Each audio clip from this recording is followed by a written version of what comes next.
నువ్వు చచ్చిపోతే మేమేమైపోవాలి అని శారద పూరి చెంపలు పగలగొడుతూ ఉంటుంది.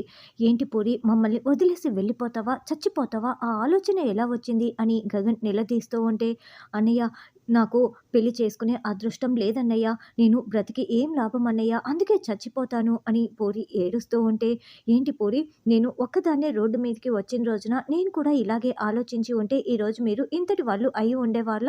ఏం మాట్లాడుతున్నావు? అని శారద ఏడుస్తూ ఉంటుంది. అన్నయ్య అంటూ పూరి చాలా చాలా ఏడుస్తూ గగన్ని హగ్ చేసుకొని గుండెలపై పడుకొని ఏడుస్తూ ఉంటుంది.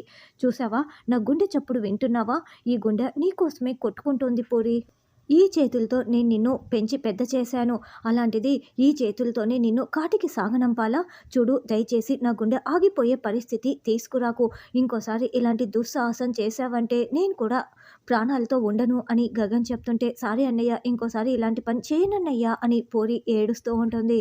నా 2 కళ్ళు నువ్వు అమ్మే కదా! మీరు లేకపోతే నేను కూడా చచ్చిపోతాను. ప్రాణాలతో ఉండను అని గగన్ ఏడుస్తూ ఉంటే, లేదన్నయ్య అలా మాట్లాడకని పూరి అంటుంది. చూడు ఇప్పుడే ఏమైపోయింది? ఎందుకిలా చేస్తున్నావు? అని గగన్ అంటే, మరి ఏం చేయనన్నయ్య? పెళ్ళైపోయినా శివని తీసుకొచ్చి నాకు పెళ్లి చేయలేవు కదా! మరి అంతా అయిపోయింది కదా! అని పూరి అంటుంది.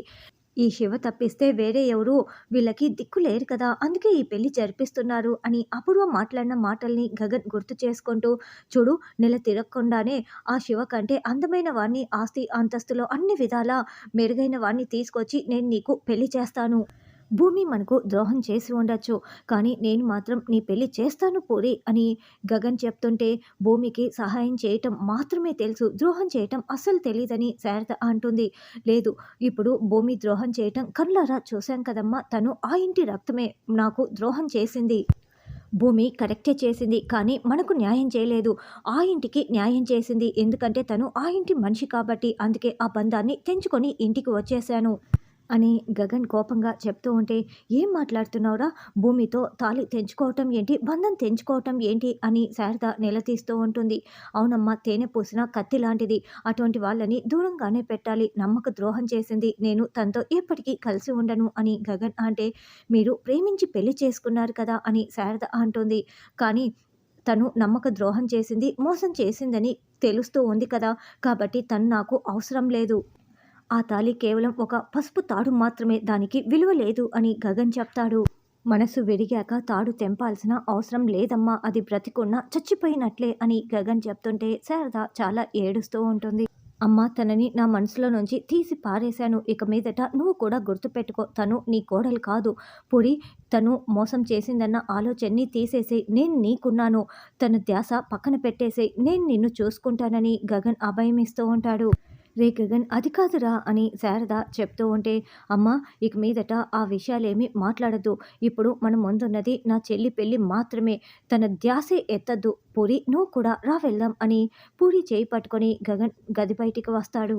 శరత్చంద్ర గారు భూమి వస్తుందన్నారు ఇంకా రాలేదేంటి అని లాయర్ అడుగుతూ ఉంటే, తను పెళ్లిలో ఉంది రాకపోతే నేను ఆస్తి రాయటం మానేశాను అనుకుందేమో. కానీ ఎట్టి పరిస్థితుల్లోనూ ఆస్తి మాత్రం ఈరోజు రాసి తీరాల్సిందే. మనమే అక్కడికి వెళ్దాం అని శరత్చంద్ర అంటాడు. అలాగేనండి అని లాయర్ అంటే, ఉండండి కార్ కేస్ తీసుకొస్తానని శరత్చంద్ర వెళ్తూ ఉంటాడు. అల్లుడు గారు కాసేపట్లో అపూర్వ వస్తుంది కదా! అప్పుడు ఇద్దరూ కలిసి వెళ్ళండి. మీరే వెళ్ళటం ఎందుకు అని గోరింటాకు అడుగుతూ ఉంటే, అంతవరకు నేను ఆగలేను అంటూ శరత్చంద్ర మెట్లు ఎక్కి పైకి వెళ్తాడు. ఈ లోపల అపూర్వ గోరింటాక్కి ఫోన్ చేసి, పిన్ని గుడ్ న్యూస్ ఇక్కడ పెళ్లి ఆగిపోయిందని చెప్తూ ఉంటే, ఇక్కడ ఆస్తి రాయించేస్తున్నారు.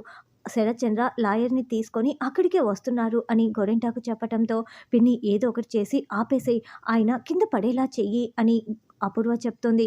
అలాగేనని గోరింటాకు ఆయిల్ని మెట్ల మధ్యలో వేస్తుంది. నువ్వు చెప్పినట్లే ఆయిల్ వేశాను అపూర్వ అని గోరింటాకు అంటే, నాకు డౌటే. నిజంగానే వేశావా? ఏది చూపించు అని అపూర్వ అడుగుతూ ఉంటుంది. ఉండు చెక్ చేసుకుంటాను అని గోరింటాకు ఆ ఆయిల్‌పై కాలు పెట్టి సరుంజాడి నడుం విరగ్గొట్టుకుంటుంది. ఏమైంది మమ్మీ అని నక్షత్ర రావటంతో ఆ గోరింటాకుని మీ నాన్నని ఇక్కడికి రాకుండా అడ్డుకోమని చెప్తే తనే ఆయిల్‌పై కాలు వేసి నడుం విరగ్గొట్టుకుంది. ఇప్పుడు ఆస్తి రాయిచ్చేస్తున్నారంట. ఏదో ఒకటి చేయాలి. మనం త్వరగా ఇంటికి వెళ్ళాలి అని అపూర్వ అంటుంది. అల్లుడు గారు నేను కింద పడిపోయాను. నన్ను కాస్త హాస్పిటల్‌కి తీసుకువెళ్ళండి అని గోరింటాకు అంటే, లేదు అపూర్వ వస్తుంది కదా! మీరు అపూర్వతో వెళ్ళండి. నేను లాయర్ గారితో బయలుదేరి వెళ్తున్నానని శరత్చంద్ర బయలుదేరి వెళ్తాడు. భూమి మండపంలోనే కుప్పకూలి ఏడుస్తూ ఉంటే శారద పరుగులు పెడుతూ అక్కడికి వస్తుంది.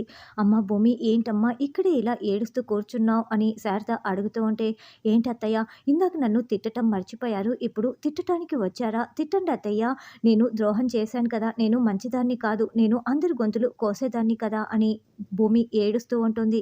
అమ్మ భూమి అలా మాట్లాడకు, ఎవరేం మాట్లాడినా కూడా నువ్వు ఎలాంటి దానివో నాకు చాలా బాగా తెలుసు. నా కోడలు ఏ తప్పు చేయదు, నా కోడలు గొప్పతనం ఎవరికీ తెలీదమ్మా, నాకు మాత్రమే తెలుసు. అయినా నువ్వు ఇంటికి రావాలి, ఇలా ఏడుస్తూ ఇక్కడ కూర్చున్నావు ఏంటి అని శారద అంటుంటే, అది కాదు అత్తయ్య, నేను ఇంటికి రాలేను అత్తయ్య, బావ ఏం మాట్లాడి వెళ్ళాడో చూసావు కదా, నేను రాలేను అత్తయ్య, నన్ను ఇక్కడే వదిలేయండి అని భూమి ఏడుస్తూ ఉంటుంది. అమ్మ భూమి నువ్వు అలా మాట్లాడకు, గగన్ కోపం నీకు తెలిసిందే కదా, నీకు నువ్వే శిక్ష వేసుకోకు, నా మాట వింటావు కదా, రామ్మా నా చేయి పట్టుకో, రా వెళ్దాం అని శారద బతిమలాడి వేడుకుంటూ ఉండటంతో భూమి శారద గుండెలపై పడి ఏడుస్తూ అలాగే అత్తయ్య అని రావటానికి ఒప్పుకుంటోంది. పూరి ఏడుస్తూ డైనింగ్ టేబుల్ దగ్గర కూర్చొని ఉంటే అప్పుడే గగన్ వచ్చి, చూడు నువ్వు ఏడవకూడదు, అన్నం తినాలి అని గగన్ మంచి మాటలు చెప్తూ ఉంటాడు. మనల్ని మోసం చేసింది కదా, ఆ భూమి నమ్మించి మోసం చేసిందని పూరి అంటే, చూడు అందుకే బంధాల్ని తెంచుకునేసాము, ఇక ఆ మాటలు మాట్లాడొద్దు, నీ వేలు పట్టుకునేవాడిని నేను వెతికి తీసుకువస్తాను మై డియర్ సిస్టర్, నువ్వేమీ బాధపడద్దు అంటూ గగన్ గోరుముద్దలు తినిపిస్తూ ఉంటాడు. అప్పుడే అక్కడ గోడకి తగిలించిన భూమి ఫోటోని చూసి, ఆ ఫోటోని చూస్తుంటే తేళ్ళు జర్రులు పాకుతున్నట్లు ఉందన్నయ్య, ఇప్పుడే ఆ ఫోటోని తీసి పడేస్తాను, ఆ దరిద్రం ఉండకూడదు అని పూరి అంటే, ఉండమ్మా ఆ దరిద్రాన్ని నువ్వు నీ చేతులతో ముట్టుకోవటం ఎందుకు, నేనే తీసి పడేస్తానని గగన్ అంటాడు. గగన్ భూమి ఫోటోని విసిరి పడేయటంతో అప్పుడే భూమి శారద ఇద్దరు గుమ్మం దగ్గర నిలబడి ఉంటారు. ఈ లోపల అపూర్వ వాళ్ళు ఇంటికి వస్తారు.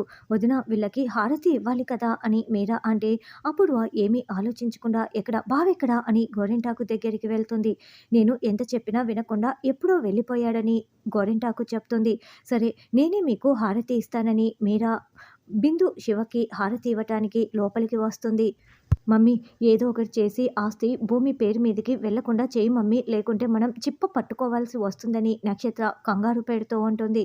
ఇక భూమి కింద పడిన తన ఫోటోని తీసుకొని గగన్ పూరి ముందుకు వచ్చి నిల్చొని ఉంటే, ఎందుకు వచ్చావు, మళ్ళీ ఎందుకు ఈ ఇంట్లో అడుగు పెట్టావు, నన్ను మోసం చేసింది సరిపోలేదా అని పూరి మాట్లాడుతూ ఉంటే, అది కాదు పూరి అని భూమి అంటుంది.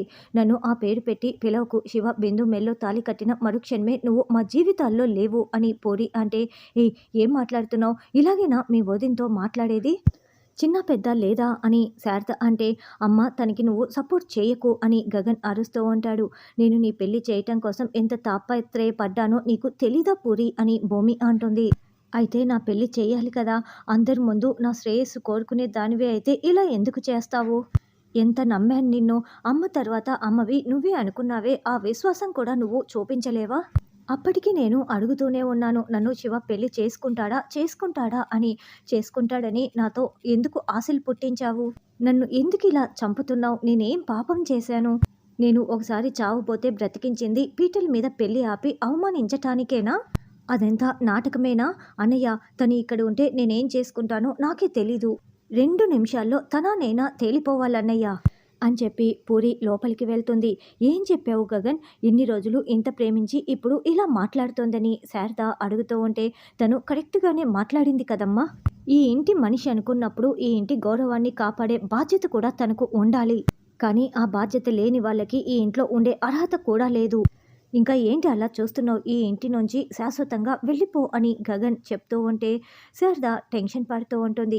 ఈ మాటలు నీ మనసు నుంచి మనస్ఫూర్తిగా వస్తున్నాయా బావా అని భూమి అంటే, బంధమే లేనప్పుడు ఇంకా బావా అని పిలుస్తున్నావేంటి, నాతో ఏ సంబంధం లేనప్పుడు బావా అని నువ్వు పిలవకూడదు, ఇన్ఫ్యాక్ట్ మండపంలో ఈ ఇంటి పరువు నువ్వు మంట కలిపినప్పుడే మన మధ్య బంధం తెగిపోయిందని చెప్పేశాను కదా, మళ్ళీ ఎందుకు వచ్చావు అని గగన్ భూమిని చేయి పట్టుకొని గెంటి పడేస్తాడు. శరత్చంద్ర వచ్చి కింద పడిపోతున్న భూమిని పట్టుకొని, వీడి కోసమా నీ కన్న తండ్రిని కూడా కాదనుకొని వచ్చావని భూమిని లాక్కు వెళ్తూ ఉంటే గగన్ శారదని లోపలికి లాక్కు వెళ్ళి డోర్ క్లోజ్ చేసుకుంటాడు.